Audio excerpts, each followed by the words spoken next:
The roar of 20,000 fans echoes through the arena as two teams take the ice, carrying with them nearly a century of hatred, respect, and pure hockey excellence. This is not just any game. This is Boston versus Montreal, the Bruins against the Canadiens, the most important rivalry in hockey history. For 100 years, these two teams have battled each other in ways that go far beyond simple competition. The Boston Bruins represent the blue-collar American Northeast, a city built on revolution and independence. The Montreal Canadiens carry the hopes and dreams of French-speaking Canada, defenders of a culture and language that refuses to disappear. When these teams meet, it becomes more than hockey. It becomes a clash of identities, a war between two different ways of life. The numbers tell only part of the story. Together, these franchises have won 36 Stanley Cup championships. Montreal alone has claimed 24 titles, more than any other team in professional sports. Boston has lifted the cup 6 times, but their victories often came at Montreal's expense, making each triumph even sweeter. They are both original 6 teams, founding members of the modern National Hockey League, with roots that stretch back to 1924 when they first faced each other. But statistics cannot capture the intensity that fills the air whenever these teams play. The rivalry has produced moments of pure magic and absolute chaos. Players have become legends and villains in the same game. Coaches have seen their careers made and destroyed by single decisions. Fans have rioted in the streets. Goalies have become heroes with single saves that are still talked about decades later. What makes this rivalry truly special is how it has shaped hockey itself. The games between Boston and Montreal have not just decided championships or seasons. They have changed the rules,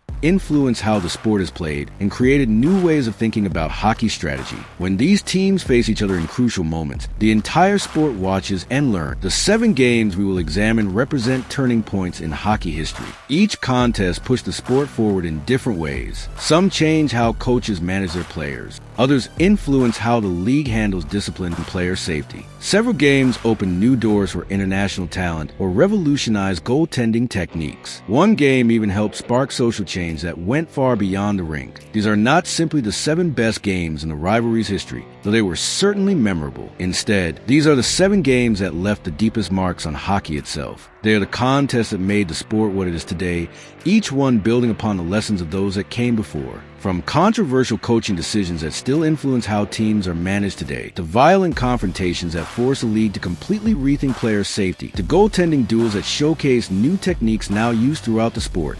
These games represent hockey's evolution in real time. They show us how the greatest rivalry in sports has also been its greatest laboratory for change and improvement. The Boston-Montreal rivalry continues today, carried forward by new generations of players and fans who understand they are part of something larger than themselves. But to truly appreciate what this rivalry means to hockey, we must look back at the moments when these two teams did not just play great games, but changed the sport forever.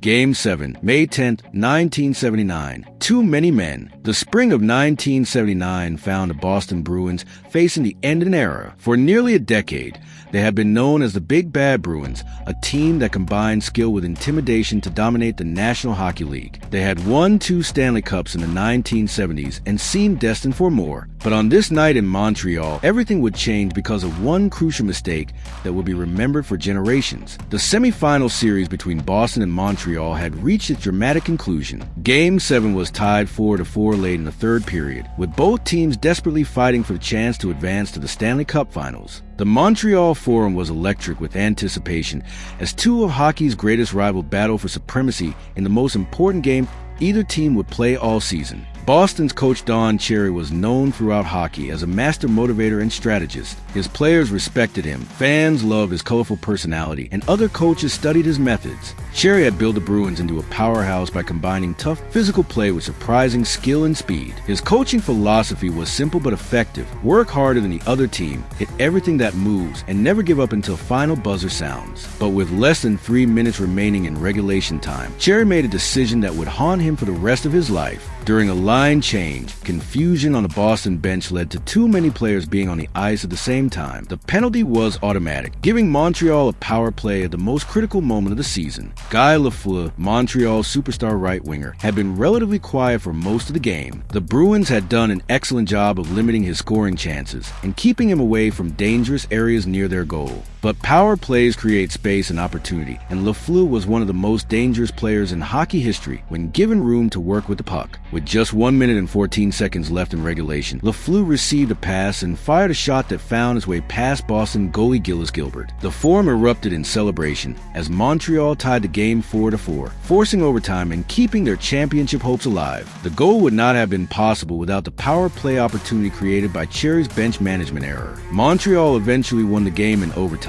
and went on to capture the Stanley Cup championship. For Boston, the loss marked the end of their dynasty and the beginning of a long period of disappointment. Don Cherry was fired shortly after the season ended, his coaching career effectively over because of one moment of confusion during a line change. The impact of this game extended far beyond the immediate consequences for both teams. Cherry's mistake forced every coach in hockey to completely rethink how they managed their bench during games. Line changes, which had previously been handled in a casual manner, suddenly became precise military operations. Teams began assigning specific coaches to watch the bench and count players during changes. Hockey schools started teaching young coaches about bench management as a fundamental skill, not an afterthought. The concept of having too many men on the ice became one of the most feared penalties in hockey because everyone remembered what had happened to Boston in 1979. Modern coaches now use sophisticated systems to track line changes and prevent the kind of confusion that cost the Bruins their season. Don Cherry's career took an unexpected turn after his firing. He became a television personality and commentator, eventually becoming one of the most recognizable faces in Canadian hockey broadcasting. His flamboyant style and outspoken opinions made him famous across North America, but he never forgot the lesson learned on that night in Montreal. In countless interviews over the years, Cherry would emphasize the importance of bench management and careful attention to detail during crucial moments. The 1979 Too Many Men game demonstrated how small mistakes can have enormous consequences in hockey. It showed that even the most experienced coaches and successful teams can be undone by momentary lapses in concentration. Most importantly, it changed how the entire sport approaches one of its most basic elements, getting players on and off the ice safely and legally during the flow of play. Game 6, December 23, 1975, Soviet Red Army versus Canadiens. On December 23, 1975, hockey fans witnessed something extraordinary that would forever change how North American teams viewed talent from around the world. The Montreal Canadiens faced the Soviet Red Army team in an exhibition game that carried far more weight than its unofficial status suggested. This was not just Montreal representing themselves, but North American hockey defending its reputation against the best team from behind the Iron Curtain. The Cold War was at its peak in 1975, and sports had become another battlefield where East and West competed for supremacy. 3 years earlier, the 1972 Summit Series between Canada and the Soviet Union had shocked the hockey world when the Soviets proved they could compete with and even dominate the best Canadian professionals. The series ended with Canada winning by the narrowest of margin, but many questions remain about which style of hockey was truly superior. The Soviet Red Army team was not just another hockey club. They were a carefully constructed machine that represented the pinnacle of communist sports development. Every player had been trained from childhood in specialized hockey schools. They practiced together year-round, developing a system of play that emphasized passing, positioning, and team chemistry over individual skill and physical intimidation. Their style was completely different from the North American approach that valued toughness, individual battles, and straight-ahead offensive attacks. Montreal entered this game as the defending Stanley Cup champions and the best team in the National Hockey League. The Canadiens had built their success on a combination of speed, skill, and smart play that was closer to the Soviet style than most NHL teams. They had players like Guy Lafleur, who could create magic with the puck,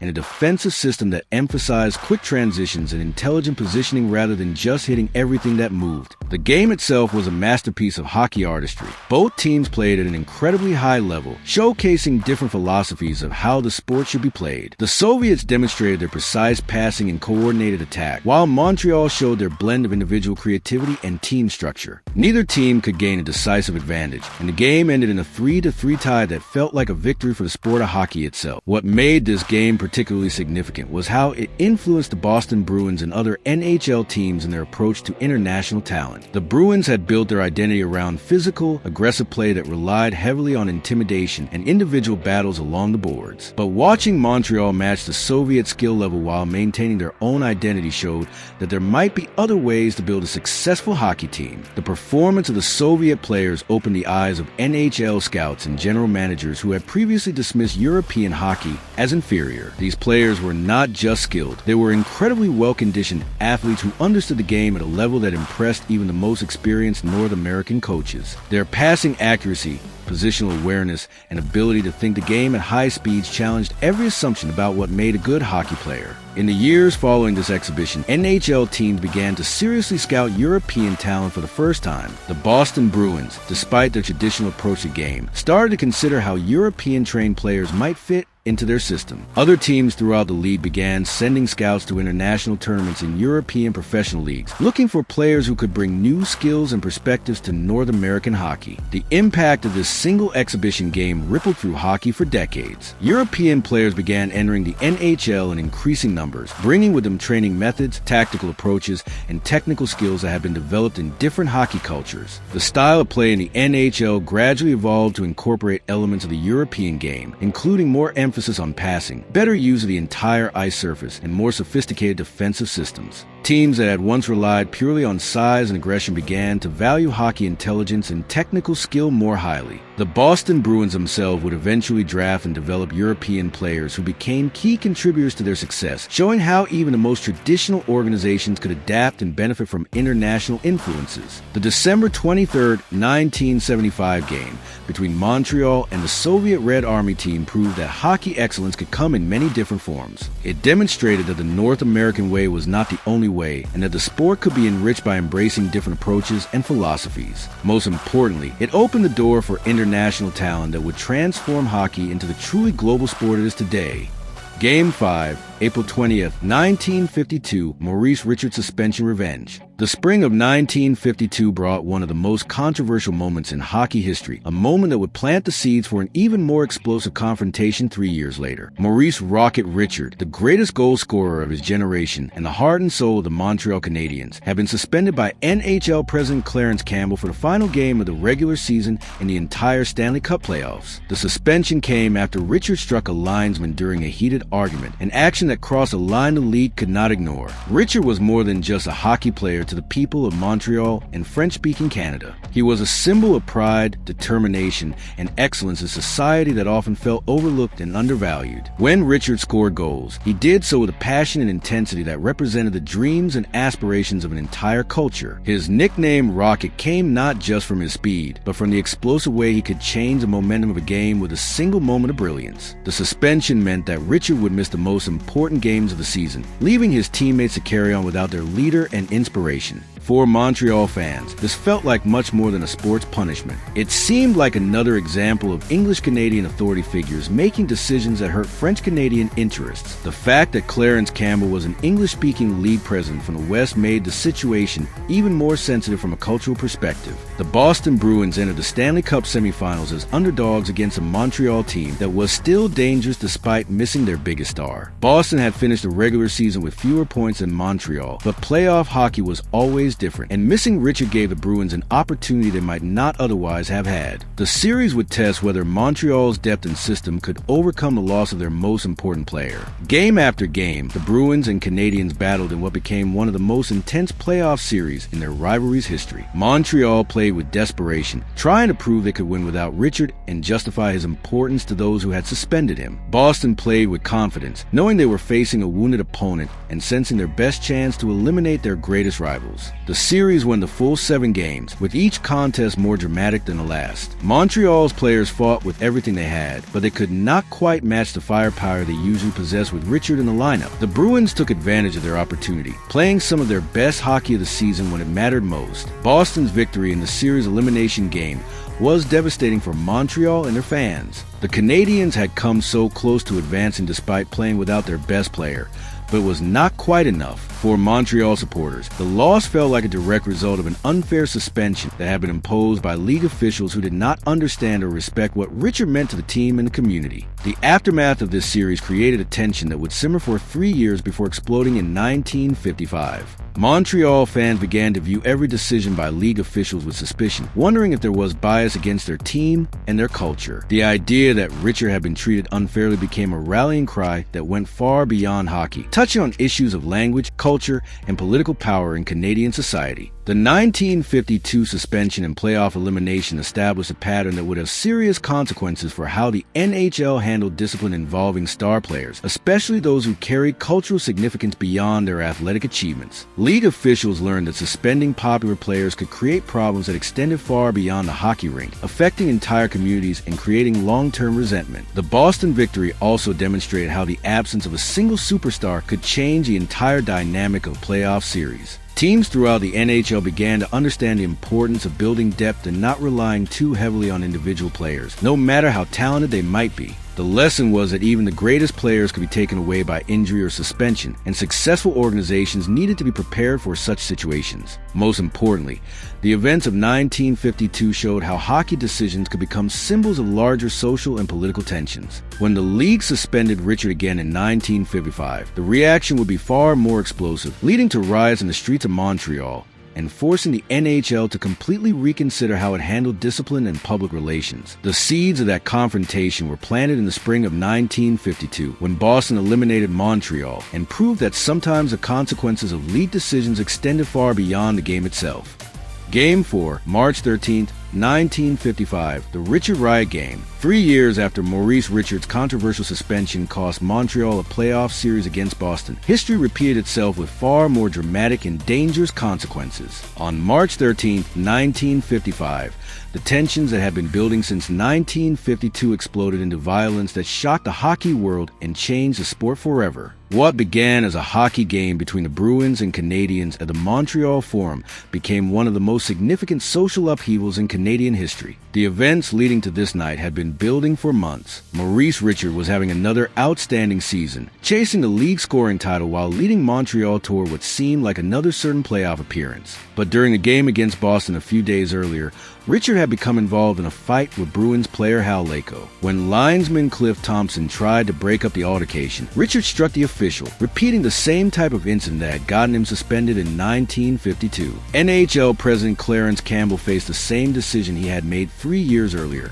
but this time the stakes were even higher. Richard was not just leading Montreal in scoring, he was leading the entire league and appeared destined to win his first individual scoring championship. A suspension would not only hurt Montreal's playoff chances, it would cost Richard a personal achievement he had never accomplished despite his legendary career. Campbell's decision to suspend Richard for the remainder of the regular season and the entire playoffs sent shockwaves through Montreal and the province of Quebec. The punishment seemed excessive to many fans, especially since it would cost Richard the scoring title and eliminate any chance Montreal had of winning the Stanley Cup. More troubling to French-Canadian observers was a pattern they saw. Once again, an English-speaking league official was making a decision that severely hurt the most important French-Canadian player in hockey. The scheduled game between Boston and Montreal on March 13th became a focal point for all the anger and frustration that had been building in the community. Fans saw this as more than a hockey punishment. They viewed it as an attack on their culture, their language, and their most important symbol of success and pride. The Montreal Forum,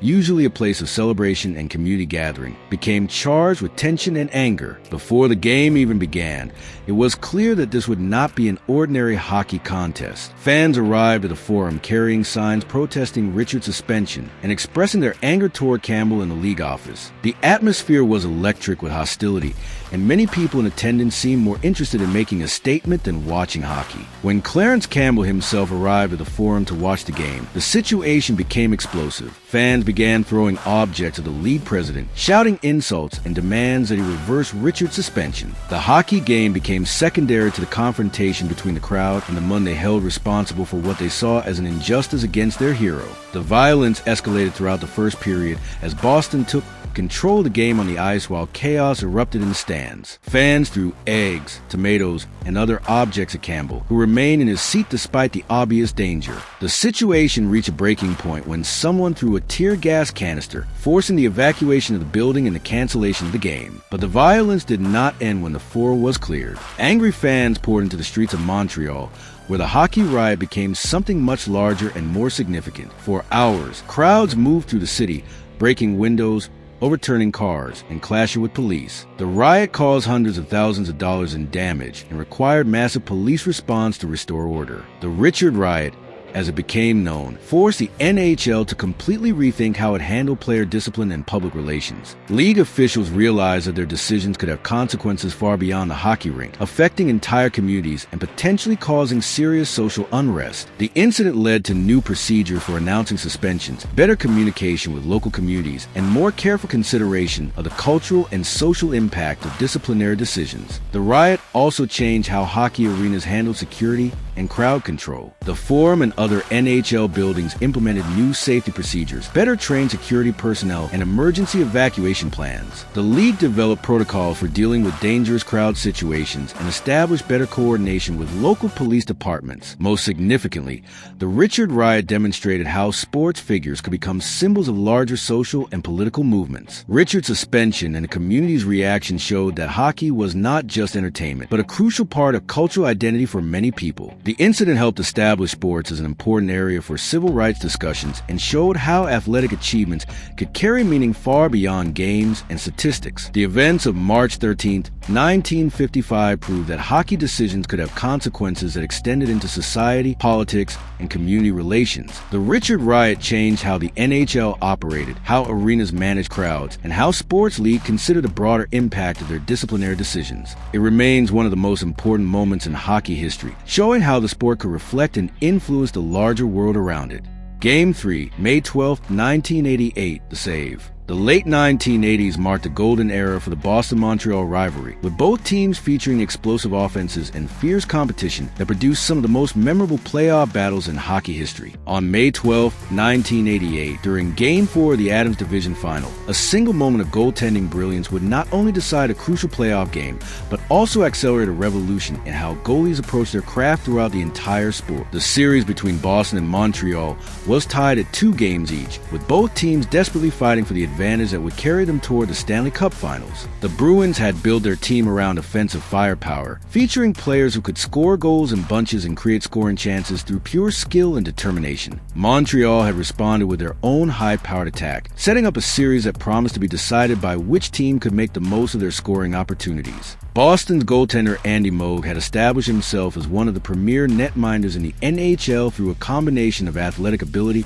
technical skill, and mental toughness that allowed him to perform under the most intense pressure situations. Moog represented a new generation of goalies who were beginning to change how the position was played, incorporating elements of both the traditional stand-up style and the newer butterfly technique that was starting to gain popularity throughout the league. Late in the game, with a score-close intention filling every corner of the arena, Montreal created what appeared to be a certain scoring opportunity. A Montreal forward broke free from the Boston defense and found himself alone with Moog, racing toward the net with the puck on his stick and nothing but open ice between him and what seemed like an easy goal. These types of breakaway chances usually resulted in goals, especially in playoff situations where the pressure was at its highest. What happened next became known simply as a save and would be replayed thousands of times in years to come. As the Montreal player approached the net and prepared to score, Moog dropped into a butterfly position and made a spectacular glove save that robbed Montreal of what should have been a game-changing goal. The save was not just athletically impressive, it was technically perfect, demonstrating new possibilities for how goalies could position themselves and react to scoring chances. The immediate impact of the save was obvious. Boston maintained their lead and eventually won the game, taking a crucial 3-2 series advantage that would help carry them to the next round of the playoffs. But the longer-term impact of Moog's save extended far beyond a single game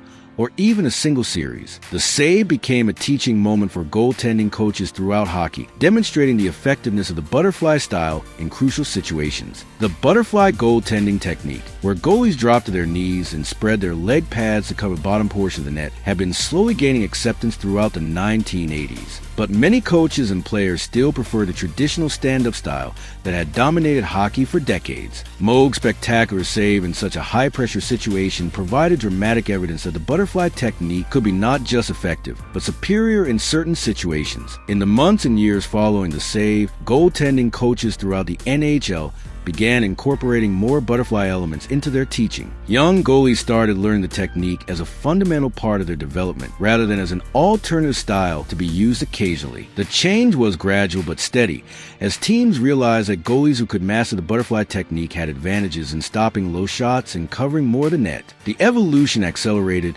as video analysis became more common in hockey. Coaches could study Moog save and others like it, breaking down the technical elements that made them successful and teaching those same elements to their own goalies. The butterfly technique became more refined and sophisticated, with goalies learning not just when to drop into position, but how to recover quickly and transition between different styles depending on the situation. By the 1990s, the butterfly style had become the dominant approach in professional hockey, with nearly every successful goalie incorporating significant butterfly elements into their game. The technique continued to evolve and improve, with modern goalies developing hybrid styles that combine the best elements of butterfly positioning with quick reflexes and athletic mobility. The impact of the save extended beyond just technical goaltending instruction. It demonstrated how individual moments of excellence could influence the development of an entire sport. Hockey historians and analysts would later point to Moog save as one of the key moments that accelerated the evolution of goaltending, showing how single plays in crucial games could change how an entire position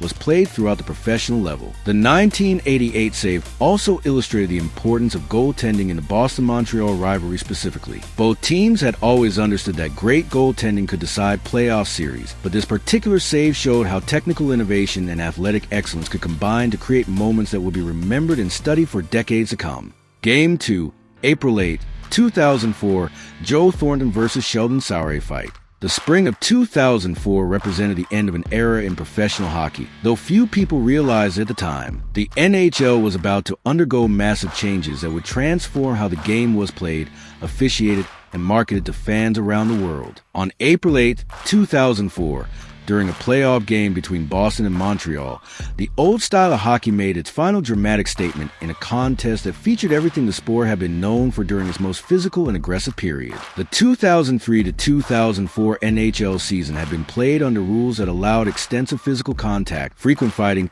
and defensive strategies that often slowed games to crawl. Obstruction was common and rarely penalized, meaning that skilled players were constantly grabbed, hooked, and interfered with as they tried to create scoring chances. Fighting was not just accepted but encouraged as a way to police the game and provide excitement for fans who expected their hockey to be tough and uncompromising. The Boston Bruins of 2004 embodied this old-school approach to hockey perfectly. Their roster was built around players who could combine skill with toughness, led by Captain Joe Thornton, who despite being one of the league's most talented playmakers was also willing to drop his gloves and fight when the situation demanded it. Thornton represented a type of player that was becoming rare in hockey, a superstar who could score goals and set up teammates while also handling the physical demands of playoff hockey. Montreal entered the playoff series with their own mix of skill and toughness, featuring players like defenseman Sheldon Souray, who had built his reputation on devastating body checks and a willingness to fight anyone who challenged his teammates. The Canadiens understood that playoff success required not just talent, but also the mental and physical toughness to survive weeks of intense, violent competition. The game itself became a showcase for everything that was about to disappear from professional hockey. Both teams played with an intensity and aggression that reflected decades of rivalry history, but also represented the final expression of a style that would soon be eliminated by rule changes and new officiating standards. Players hit each other with devastating force, engaged in scrums after every whistle, and settled disputes with their fists rather than relying on referees to maintain order. The defining moment came when Thornton and Souray, two of the most respected fighters in the league, squared off in a heavyweight bout that epitomized the era's approach to conflict resolution. Both players dropped their gloves and engaged in a lengthy, skillful fight that demonstrated why fighting had become such an integral part of hockey culture. The bout was not just about personal animosity, but about setting a tone for their teammates and showing that neither team would be intimidated intimidated. The fight between Thornton and Souray was followed by multiple other altercations throughout the game, creating an atmosphere of controlled chaos that had become typical of Boston-Montreal playoff contests. Line brawls erupted. Players from both benches became involved in confrontations, and the referees struggled to maintain control over a game that seemed determined to be decided by force as much as skill.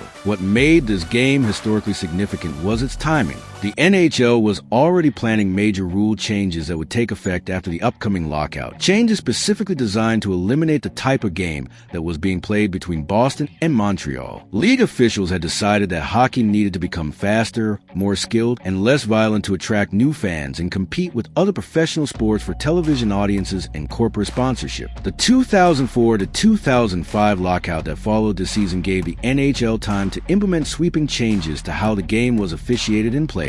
Fighting was discouraged through new rules and penalties. Obstruction was called much more strictly, and the overall emphasis shifted from physical confrontation to speed and skill. The type of game exemplified by the Thornton-Souray fight became not just rare, but actively discouraged by league policies. When play resumed in 2005 to 2006, hockey had been transformed into what the NHL marketed as the new NHL. Games were faster and higher scoring, but they lacked much of the physical intensity and emotional drama that had defined the sport for decades. Players like Thornton found themselves having to adapt their games to emphasize skill over toughness, while fighters like Souray discovered that their services were no longer as valued by teams focusing on speed and finesse. The April 8th, 2004 game between Boston and Montreal became a historical artifact, representing the final expression of hockey's most physical and confrontational era. Fans and analysts would later look back on this contest as the end of old-time hockey, a style that had defined the sport for generations but was ultimately sacrificed in the name of modernization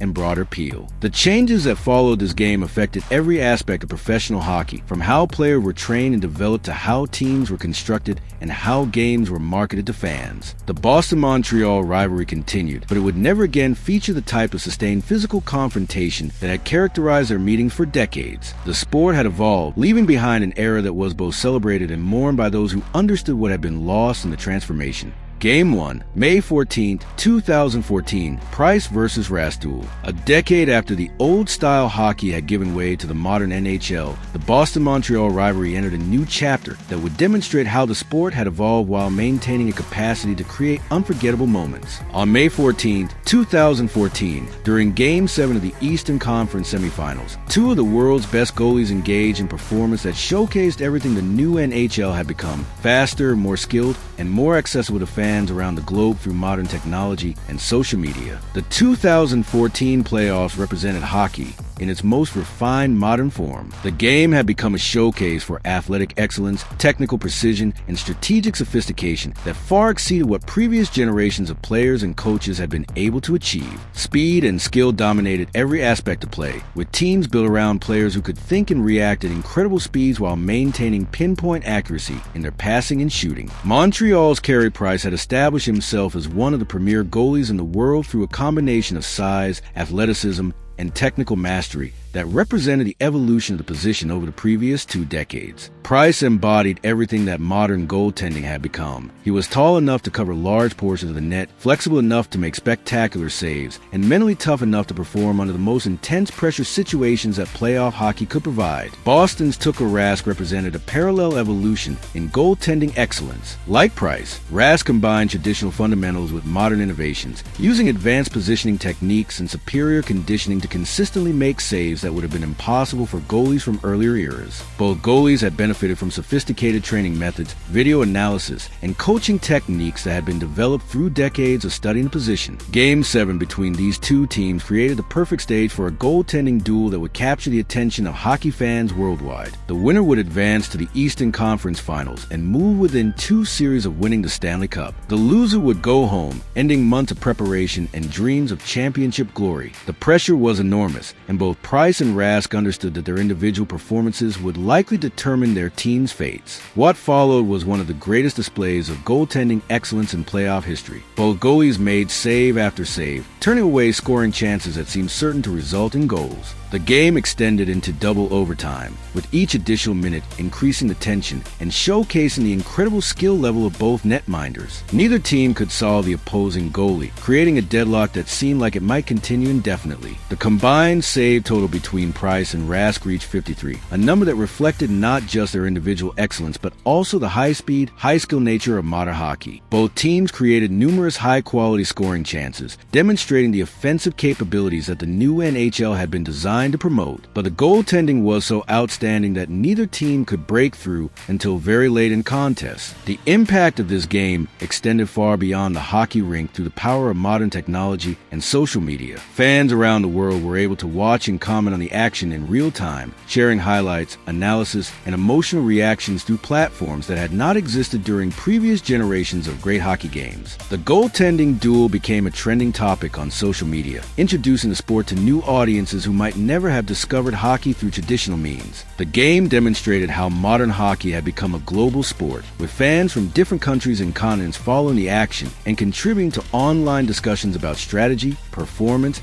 and historical significance. The international reach of the broadcast and social media coverage showed how the NHL had succeeded in expanding beyond a traditional North American base to create worldwide interest in the sport. The advanced statistics and analysis that accompanied coverage of the game represented another evolution in how hockey was understood and appreciated. Fans could access detailed information about save percentages, shot locations, and other technical data that provided deeper insight into what they were watching. This analytical approach attracted viewers who appreciated the strategic and technical elements of the sport, expanding hockey's appeal to new demographics. The Price-Rask duel also showcased how modern players have become more complete athletes than their predecessors. Both goalies demonstrated conditioning, flexibility, and mental toughness that reflected advances in training methods, nutrition, and sports psychology. Their performances illustrated how the professionalization of hockey had created athletes who could sustain excellence over longer periods and under more intense pressure than had been possible in earlier eras. The game's conclusion, when Boston finally scored to win the series, provided a dramatic ending that satisfied both traditional hockey fans and newcomers to the sport. The combination of individual excellence, team strategy, and dramatic tension created the type of compelling entertainment that the modern NHL had been designed to produce consistently. Most importantly, the 2014 Game 7 proved that the Boston-Montreal rivalry had successfully adapted to the modern era while maintaining its essential character. The hatred and intensity remained, but they were now expressed through skill play and strategic excellence rather than physical confrontation. The rivalry had evolved along with the sport, showing how hockey's greatest traditions could survive and thrive even as the game itself underwent fundamental changes. These 7 games, spanning more than 6 decades of hockey history,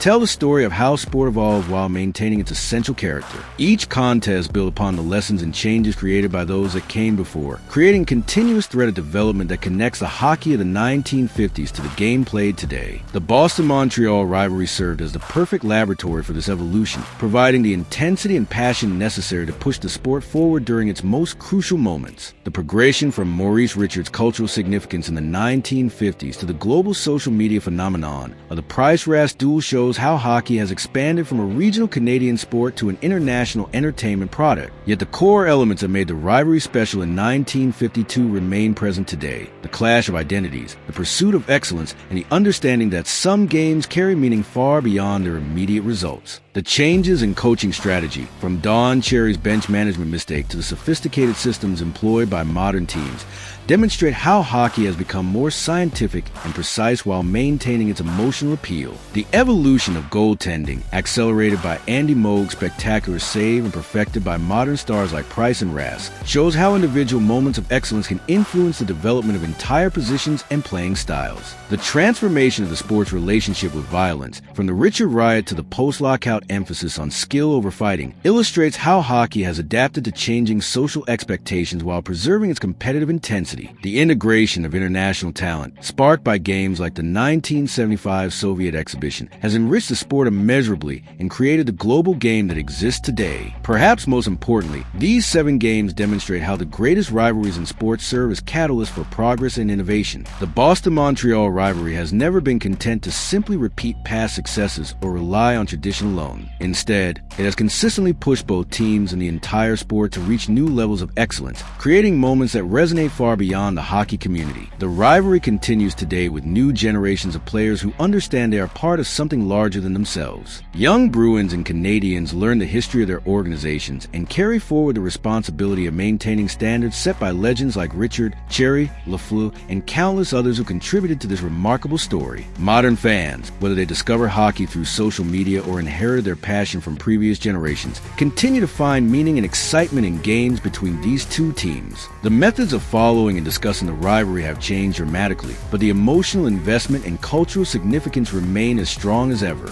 The 7 games examined here represent just a fraction of the memorable contests these teams have played against each other. Hundreds of other games could have been selected, each carrying its own lessons and contributions to hockey's development. The richness of this rivalry's history ensures that future generations will continue to discover new examples of how great competition can drive innovation and progress. Looking forward, the Boston-Montreal rivalry faces new challenges and opportunities as hockey continues to evolve. Climate change, technological advancement, and shifting demographics will all influence how the sport is played and consumed in the coming decades. But if history is any guide, this rivalry will continue to adapt and thrive, providing a laboratory where hockey's next great innovations will be tested and refined. The legacy of these 7 games extends beyond hockey into broader lessons about competition, excellence, and the power of rivalry to drive progress. They show how individual moments can have lasting consequences, how cultural tensions can be channeled into positive change, and how the pursuit of victory can lead to innovations that benefit everyone involved in a sport or activity. The Boston-Montreal rivalry remains hockey's greatest because it has never been satisfied with merely being great. It has consistently demanded more from players, coaches, officials, and fans, pushing everyone involved to reach higher standards and explore new possibilities. These 7 games represent the moments when that demand for excellence created changes that transform not just 2 teams, but an entire sport that continues to grow and evolve around the world.